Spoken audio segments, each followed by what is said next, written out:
చలికాలంలో రోగనిరోధక శక్తి తగ్గుతుంది. దాంతో పిల్లలే కాదు పెద్దవాళ్ళు తరచూ జలుబు, దగ్గు, జ్వరాల బారిన పడడం మామూలే. మరి వాటిని అదుపులో ఉంచాలంటే ఈ కాలంలో కొన్ని రకాల పండ్లు ఎక్కువగా తీసుకోవాలి. యాపిల్. చాలామంది ఈ కాలంలో నీళ్లు సరిగ్గా తాగక డీహైడ్రేషన్ బారిన పడుతుంటారు. అలాంటి వారు యాపిల్ పండ్లను తీసుకుంటే శరీరానికి సరిపడ నీరు అందుతుంది. అలానే రోజుకో యాపిల్ పండు తినడం వల్ల జలుబు, దగ్గు లాంటివి దరిచేరవు. పైగా ఇందులో ఉండే పీచు జీర్ణ వ్యవస్థ పనితీరును మెరుగుపరుస్తుంది. గర్భిణీలు దీన్ని తీసుకోవడం వల్ల ఈ సమయంలో ఎదురయ్యే మలబద్ధకం ఇబ్బంది పెట్టదు. పియర్. సి విటమిన్, రాగి పోషకాలు ఈ పండులో ఎక్కువ. ఈ పండు రోగ నిరోధక శక్తిని పెంచుతాయి.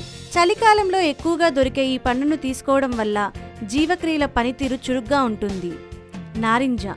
ఇందులో ఉండే విటమిన్ సి శరీరానికి సరిపడా నీరు అందించడమే కాదు, చిన్న చిన్న అనారోగ్యాలను కూడా దూరం చేస్తుంది. ఇన్ఫెక్షన్లు దరిచేరవు.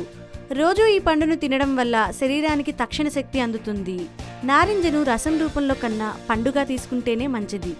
దానిమ్మ. రోజు దానిమ్మ గింజలు తింటే రోగ నిరోధక శక్తి పెరుగుతుంది.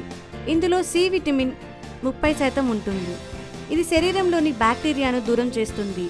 నిత్యం దగ్గు, జలుబుతో బాధపడేవారు ఈ గింజలు ఎంత ఎక్కువగా తింటే అంత మంచిది.